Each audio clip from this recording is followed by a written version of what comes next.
is our first map once again, and I do not mind seeing this one. You know what?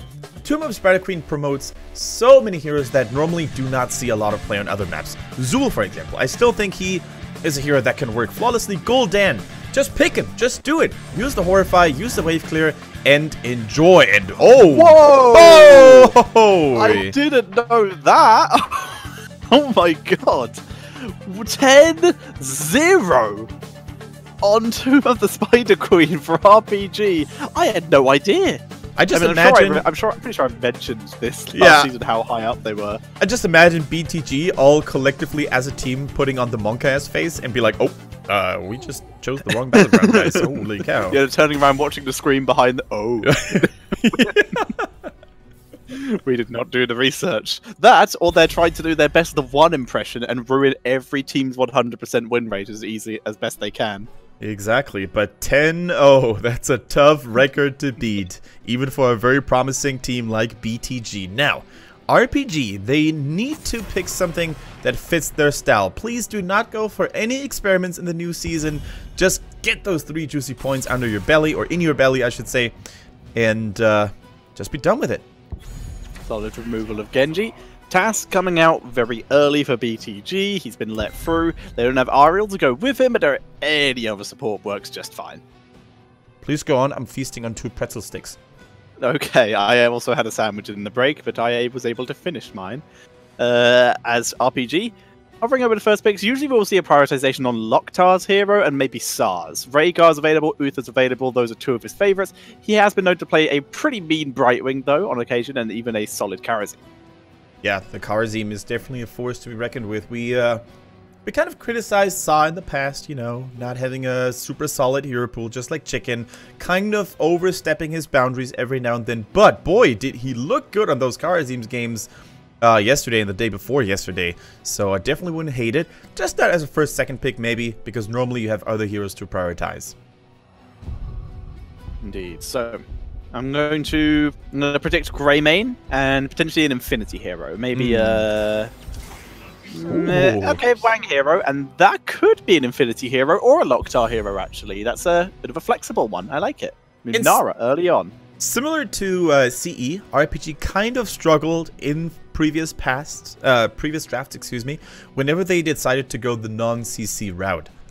Maybe that's a thing that several Chinese teams tried to experiment on or to test, but it certainly hasn't come to fruition. So already going for the beautiful Wang Anub'arak, super solid. Lunara, very potent, very strong, especially against shields, because the damage is going to continue to tick while the shields expire. Yeah. So I like it. To answer Swanee, yes. RPG have played Chromie. Infinity has played a mean Chromie in the past. So they do have that potential. Yeah, they could easily put Loktar on the Lunara and Infinity on the Chromie, or vice versa. In fact, I think one of the biggest strengths that RPG has is the fact that both of their ranged flex players are so flexible and can be put on a huge variety of different heroes. Picking Uther into Lunara here. Wow. Not respecting that spread damage and instead going for a burst lockdown here, taking the stitches to go with it so they have hook into Hammer of Justice. Exactly. That's exactly what they're trying to do. Capitalize on the fact that Lunara has no dashes, no teleports. All she can do is basically deer hop from place to place. And if you manage to get that hook in and follow up with the Uther Hammer of Justice, as you said, you can potentially deal a lot of damage on someone like Lunara. However, there is a way for her to defend herself. 13, she takes the greatest spell shield. So in That's cool. Yeah, there we go. I like it. Down with that. Valor would have been another option. Cassia maybe as well. Cassia way less so. Greymane even too. Tracer is definitely the most. This is a bad way for us to lose. BTG showing they've done some research removing that Chromie. Yeah, chat was getting a little bit anxious about the Chromie, and I would have loved to see it as well against that double support. But BTG's like, nope, we're not going to give you the gnome, the dragon gnome. But what is RPG going to respond with? We still need a chicken hero. So Leoric is actually not that terrible against Stitches, in my opinion. And it is a hero that Chicken knows how to play. Great wave clear. Yeah. Solid rotations. Maltail would be good too. Healing reduction, percentage damage. 2 very solid options for him there. What I don't like to see here is, of course, the Zeratul. many reasons. He normally thrives on larger battlegrounds like, let's say, Warhead Junction, Sky Temple, where it's not always guaranteed that the enemy's allies will, the enemy teammates will be there to help the target. And also Tassadar, of course, providing that oracle reveal. I don't think he'd do it with his mouth yet, but maybe that's in store next. What about Garrosh? Dude, I'm down for it. And I don't say this very often, being the Alliance fanboy that I am. But at some point, teams need to stop thinking of the gentleman's agreement that seems to exist in China. They just need to pick him. Just be the first ones and capitalize and benefit. Gain value. He has an incredibly low pick rate in the Open Division for Europe. He has had a reasonable pick rate in the main HGC regions last weekend. But yeah, has seen 0 play, as far as I can tell, in HGC China. Yeah. Several bans. There's still a possibility for him here. It is going to be a Lokhtar Tychus, and there is support in the form of Rhaegar, one of his top ones, as long as he doesn't overextend. Even BTG, just go Garrosh, you know, hook someone in, throw him in the back, but Ragnaros, we're going to be just fine with that too. Going for an E-Star-esque type of approach to this map, because E-Star's Ooze, may he rest in peace. He's not dead. No, he's not. Christ. In his HGC character. I was going to make that comment, bro. Oh my god. Sorry. That was just an instant reaction of, wait, what? What don't I know?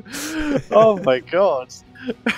I could have also said he will be missed. That would have sounded a little bit... that would have been fine. But yeah. It would have been fine, but caused doubt. Either way, let's see what is going to be the chicken hero here. BTG did end up going with Valor, and they once again have a support, Tassadar and Valor, and that is a beautiful composition. They have the potential for a Sulfurous into, a hook into Sulfurous, which could be devastating for whoever is hooked.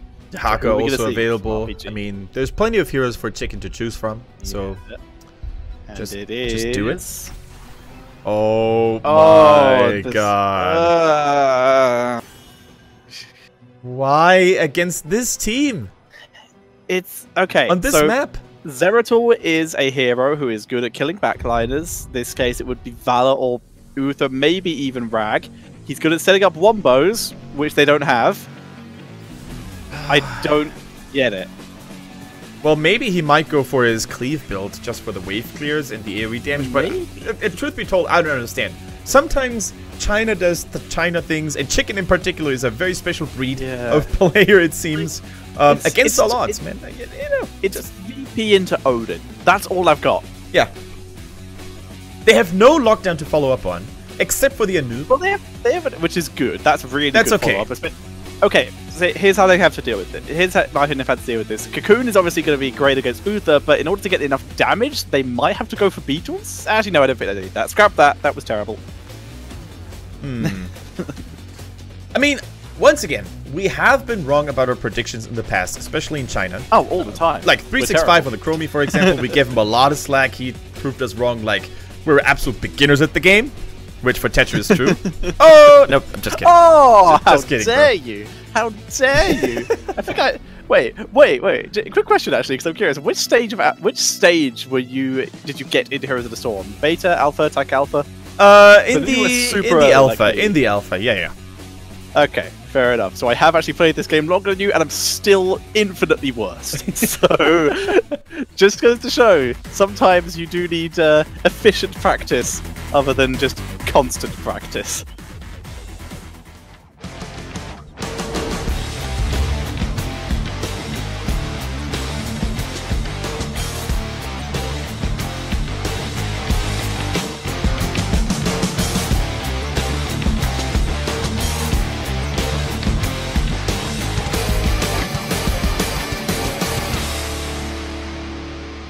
Alright, and for almost the last time today, because we still have one more game after that, we're gonna see RPG in blue, Chicken on the Zeratul, Wang on the Anubarak, Sa on Rhaegar, Infinity on Lunara, and of course we have Lokhtar on the Tychus. On the right, beyond the game, A on Tassadar, 619 on Stitches, Fish on the Ragnaros, MJ on Uther, and ST playing the Valor. I'm Fletcher, this is Kendrick. This is game number 1 of our final series of the day. and Zeratul go for a cleave build. I kind of suspected it, and I can't give you any logical explanation on why he would do it. We've tried it in the past. We have seen this build fail miserably in the past. We've seen it win pretty hard in the past, though, as well. It's had value in both. Yeah, I don't know. Maybe that win was against Wukong Gaming, no disrespect, but already the first hook of the day landing, 619 predicting. It's wave clear, and it's a safer build. I don't hate it. It's better than the alternative. I kind of hate it because I also saw it in Korea, and not even MVP Rich could make it work. I'm just going to say it that much.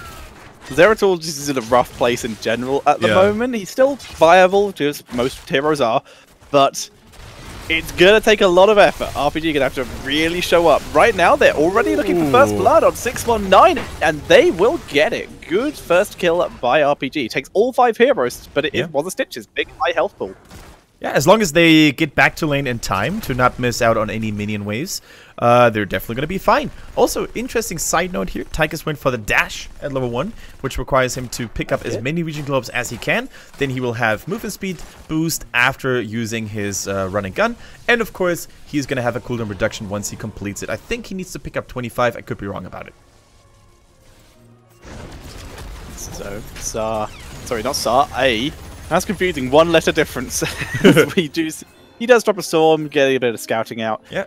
Once again, the big question is, what's going to follow up on the VP? Because chat did hold out a little bit of hope that something else would be ticked off my list, but it's Shadow Assault, and that Shadow Assault will never leave that list in its current form.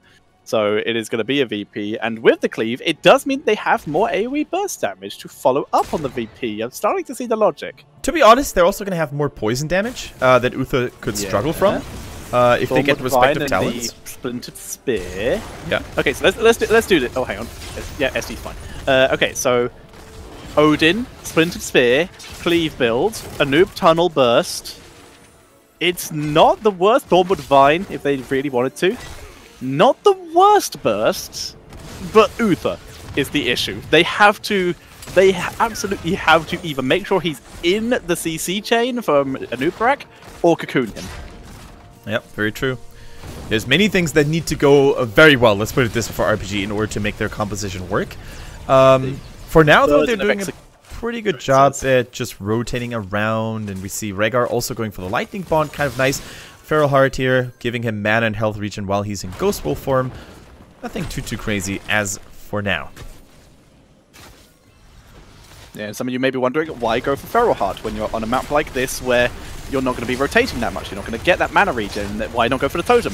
They're not going for the Totem because Storm, Slam, and Multi-Shot. Yes. It just dies far too quickly, it is not a viable choice. The other option would have been the mana regen, but most teams aren't going for, sorry, not the mana regen, the mana cost reduction on the heal. But most, that really combos that well with Tidal Waves, and so few players pick that these days. All about that Lightning Shield, which is going to be a bit more important potentially just to keep Zeratul alive. Yeah. I still probably would have taken the Healing Totem just because you normally can drop it in a way that, you know, Ragnar's or Stitches are not going to immediately hit it. But if you want to be safe and if you don't want to worry about, oh my goodness, ST taking so much damage from Tychus and the Zeratul. But yeah, if you don't want to deal about, you know, worrying about your Healing Totem, then you just skip it and go for the Feral Heart. Not a bad talent per se, don't get me wrong. So only reminding us that Chicken has actually won with this before, with a rewind double cleave after a VP on Warhead. Yep. So there is a precedent here. Looks like we just got to turn in the bottom lane. Cheeky RPG. Wang sneaking in the gems. That's, of course, another kind of advantage of having Chicken on the Zeratul in this map. Zeratul can go for sneaky turn-ins because he's not easily spotted when he's stealth. Infinity Falls, though, the follow-up damage was good enough to take him out. That already puts a little bit of a, you know, a little bit of a tint in the overall momentum from RPG, because now they cannot fully push as a 5-man unit, especially Nara, who deals so much damage for them, will be dearly missed. Yeah, there is that wormhole for Zeratul. Didn't see what I did there? I did. It is good. But we see a little bit, some very heavy poke potential now for Zeratul. But look at this. You don't see many blue heroes on the other side. There we go. A little bit of damage done here across all the lanes For now, though, BTG did a pretty good job defending. Of course, that Molten Core is going to come in so handily. Look at Fish. Not moving. He's just playing dead. He's like, if I don't move, they can't see me, right? So... yeah. So, we see BTG also trying for their turn in now. They find a Rhaegar who was trying to scout and instead finds a hook. Yep. Unity dropping a little bit of counter damage. Sar will get out of there, but has eaten a lot of damage to do so.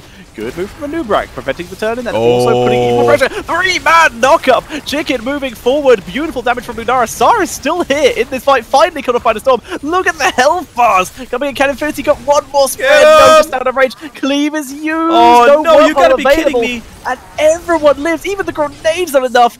They're finally able to pick up a kill, but it's 2 for 1. That must have been the most frustrating team fight ever for RPG. The poison damage, it spread out so nicely, but in the end, nobody except for Vala ended up falling, and they invested so much. A beautiful chicken wang engage once again, but it was not enough just yet. Wow. Great performance by BTG, keeping everyone alive. Big shout out to A, and of course the Uther player as well. Beautifully done. A getting prevented on that turn in. He is currently halfway through his storm, or fully complete actually. I'm not sure because I can't read Chinese. I think it was the first part of the quest. I would assume so. Otherwise, he's done an incredible job. Oh yeah. So yeah, it's just the bigger radius for now. The greater damage on the Psystorm will follow next. Also Ragnarus fulfilling his stacking quest for more damage. Still going Good full job, Q. He didn't even die 10 times like most of the teams who picked up Mid-Season Brawl did. Yeah, exactly. Ragnar's normally the beaten child that gets ganked over and over again because of his lack of mobility, but so far Fish has been doing a pretty good job staying alive and stacking up very kindly. Really enjoying. Fish has just continued to impress me. Is there a... Have you noticed the theme that all the animal-named melee assassin players are really good? That's very true. Yeah, chicken fish. I wonder what kind of animal a Dark Monk is, though. Dark Mock. What would be what's a mock? I'm just gonna search the word mock and see if there is an animal called the mock. Oh, hang on, Wang. Nice burrow, gets himself out of dodge. That's exactly what I wanted to see here, by the way, the force wall, to basically lock the target in. That was hooked, with the exception of Anubrak, who can just burrow charge out. But anyone else, Tychus, Lunara, Rhaegar, well, Zeratul might be good to go too, but anyone else is gonna get trapped and probably annihilated. So let's see how many more combos they can pull off like that. No Thornwood Vine, by the way, so going for a single target burst a little bit here. Makes a lot of sense against the Stitches, right? Smash. Yes, it does. There is a Sulfurous Smash, not going for the newly buffed Lava Wave, because it's still Lava Wave. Here we go, and Uki in the chat just told us that a mock is Dutch for mug, the one you drink out of, so... Okay, almost. Not an animal, and yeah, I have checked. There is no animal called a mock. So, unfortunately, he does not fit in. But the fact is, he plays ranged heroes, so he is forgiven on the odd occasion. Definitely true. So now that we can take a look at all the 10 heroic abilities, the only thing that kind of, you know, makes me feel excited about this game is going to be the Stitches, which has already been used. Yeah, already used there. There we go. Force Wall, giving Sar a bit more of an angle to escape from. Done. 619's hook accuracy is pretty impressive so far. He has very rarely been missing hooks, and he has landed a couple of good ones as well. But RPG goes in with another wave of web weavers, and this time they just need to make sure that no one dies before those bad boys arrive, and they're going to be just fine. Quick point, I just commended Tass for saving Rhaegar. He's on the other team. That was actually a misplay. My bad. Here comes the Odin, and there is the Molten Core to drive back the offensive. Sulfurous Smash, used very quickly. Ancestral being forced onto Lockdown to keep him alive. Dashes very far forward. I think he forgot he had the extra range as he... Oh no, sorry, it was hooked. As he begins to siege. Void Prism is dropped. Chicken staying far forward, looking for the damage. Odin damage timed well. Cleave and all out. Lots of poison. Damage, and once again, no one dropping. There we go. Finally, RPG pick up the kill. And that's Infinity in a nutshell for you. He sees the opening, he goes in, and he takes you out. Full lights out on the side of BTG. Oh my. Oh, the W! That's it! MJ! Oh! So close! Clutch save by MJ, saving himself there. A little bit more damage from Chicken, takes a tower shot, but Wang was there to protect him if anyone tried to follow up. Yeah. So, Uther also decided to go for Guardian of the Ancient Kings. I'm not sure why. This is the BTG have bunged this game royally. Lunara was already picked, and they went Uther instead of something like Veigar. Now there's even more AoE in the form of the Zeratul Cleave. They bugged this in draft. I don't know. They have to pull off some perfect lockdown combos to get out of this. Exactly, that's what they need. They have. Sorry to interrupt. You know who would have been better? Stukov. You want lockdown for the follow-up on a hook? Yeah. Drop a silence underneath it. Just lock him down that way. Oh, he's so good on this map too because there's so many choke points near the turn-in areas. He can basically single-handedly lock those people out. A perfect point made. Stukov, oh boy, where have you been? We saw him peeking out very shortly in the first playday, but ever since then, I'm not sure if Stukov lost all the games on day one, but ever since then, he hasn't been touched anymore. He won his game, if I remember correctly, the one game he's been played. Yeah, so BTG definitely needs to bank on the late game, where one hook with enough burst damage can potentially save them the day, but as for now, RPG is showing up strong. 2 weapon waves, of course. 102 gems in their bank, by the way. Are you kidding me? Well, I mean, they can't exactly turn them in, so it's a situation of just surviving the poison and waiting. On the bright side, Gloom on Valor, trying to prevent some of that lovely AoE ability damage. It gives passive spell armor and a big burst of spell armor if she wants to burn the hatred. 45 gems on Fish. He's just being poked down. A noob going very deep, forceful, isolating him. Loktar hooked in. VP grabs 2, but a noob is already down. Can they follow up? Unlikely with those that many heroes dead. So when Wang goes in that deep, and when it's too late for him to pull out again, then you need to drop that VP immediately. Like, Chicken needs to back his bro up and needs to be like, okay, well, you overextended, I'm gonna save you, bro. I got you. Unfortunately, the VP, as it was used, not good. Too late, big cooldown wasted, and no value gain for RPG whatsoever. And BTG, we mentioned it earlier, they had 100 gems plus on their bank account, and they finally managed to turn some in. So, yeah, they've managed to make a deposit into the bank of web, and they are going to be putting some pressure onto all of the lanes. Top lane's going to be pretty fine due to the web weaver spawning so far back. Mid lane is under duress. We are seeing Loktar popping the Odin for defensive reasons 6. It was not used during the team fight. Here we go. The Odin is a strong defensive tool here this time around. Exceptional damage onto those web weavers, but BTG, they're not willing to deal with any of this. They're rotating once again. Keep in mind, the more buildings, the more forts they destroy, the more power a Molten Core could have in an offensive use. So, definitely want to avoid that. Wang, once again, kind of out of position. What are you doing there?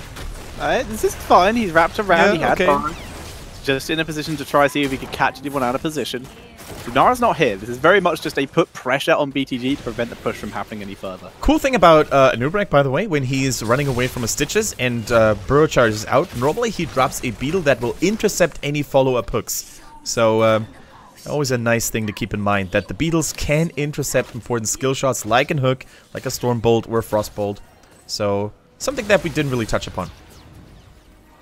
Indeed. So, BTG back a little bit further back. Chicken able to pick up a mercenary camp, putting some more pressure onto that bot lane where the fort is already down. Infinity being forced back, easily dodging the hook. Just a light little jump to the south. It looks like. Oh wait, who actually got it? I think it was RPG. That no, it was BTG. BTG. Clutch, very clutch. Tychus, lots of damage. Cleanse having to be used to keep him alive here. So much poison damage. The force ball actually looked very promising, but the hook being a little bit too short. We don't have fishing hook, otherwise I think that could have landed. We have a full slam Stitches, so even more damage being dealt by him. Still, all the heroic abilities at the ready, and the waivers are slowly descending. He gets 3. What could they get? Oh, Cocoon is dropped. Totem. No protection here. Going for Rag. Rag is shielded by Tass, and now Wang is getting turned on. And that was not enough damage to blow up Fish. But instead, they do pick up Valor and are now looking for A. But Loktar is getting harassed so hard by Stitches. Stitches gorges the Zeratul, but it's Zeratul. Oh, good knockdown. Good damage. Zeratul gets dropped. And now with the Molten they have so much damage at their disposal, I think. Oh, he's looking for Loktar, and he finds him. Fish with that beautiful slam from downtown. Sensational. Nicely done. Beautiful moves here by BTG, and now they are in the lead for the first time in this game in solid control. Super solid. Well played, despite losing the Vala so early on because the VP follow-up was decent by RPG. They managed to swing it around, guns blazing, and are now in the driver's seat. And they already have their next target in sight. They're going for the boss immediately. Still 2 people missing for RPG, and those are their main damage dealers next to Loktar. Let's take another look at that replay, Tetcher. You see, beautiful VP. Now, just watch Ragnaros. See all of this focus placed onto him. The Odin dropping as much damage as it can. Lunara not even close to being in position to drop that focus. So as such, she has to turn it around, focus on the one hero she can get to. Very nearly kills off A, but good shields, good heals. By that point, Stitches is out of the cocoon, and he is able to control the fight enough to give it to BTG. Yeah, I do want to highlight, though, that massive kudos need to be dropped on MJ, who is the Uther player for BTG. Because not only did he take Guardian of the Ancient Kings, providing massive armor, but also it comboed off so well with catching fire, which gives additional armor to Ragnaros. So he had 75 armor and couldn't get burst down as a result. The max. Yeah. The max possible armor you are able to sweet. get, and they were able to get up to it. You do see this Web Weaver getting focused down. Hook on Wang. He does have Burrow Charge as long as he can live. Ancestral keeping him alive. And Lunar was able to drop a little bit of poison damage in exchange. Ooh, Wang is getting slapped pretty hard left and right. Whenever he tries to go in, he's taking so much damage in the process right now. That was the ticking burn damage, I believe, from Ragnaros that we see at level 16 or 13. Yeah, the Scorcher, I think it's called. Yeah, 16 I think it is, because the 13 one is the healing. Yeah, Giant Scorcher. Yeah, dropped so much damage, and as such RPG, once again, forced onto the defensive here. They've lost 1 keep already.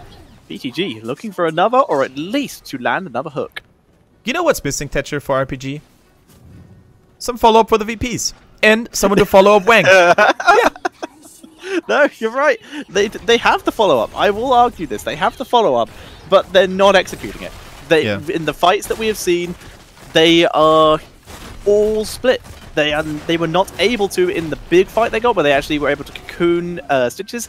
They weren't. Lunar wasn't in position to burst Ragnaros, in which case they would have got a kill before anyone on their team died. Yeah, very true. And something else we noticed due to the map. I know I talked about this earlier, but it's so small.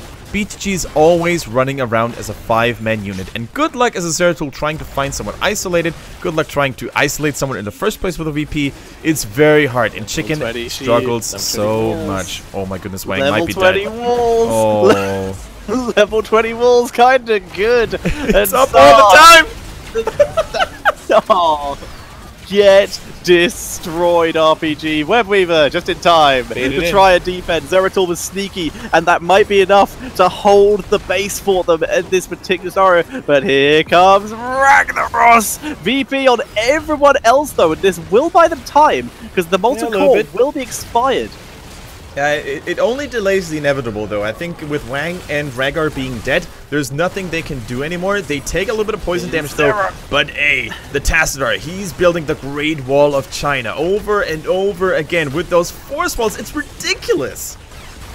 It is ridiculous, and it is devastating. BTG from behind, able to pick up the win, and they take the first game in this 2-game series.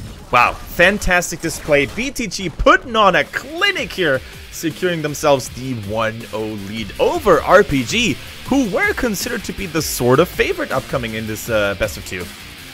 Yeah, and honestly, I think if they'd been able to get to level 20, they may have had a really good chance of taking that. Big red button, rewind on Zeratul. They had a great amount of potential for getting that huge blow up. The fact is, though, Beyond the Game chose their moment perfectly. They had 20 first, they pushed in aggressively, even against the enemy Webweavers, and used that force wall to perfection, guaranteeing themselves 2 kills, and that was enough to guarantee them the victory. Wow.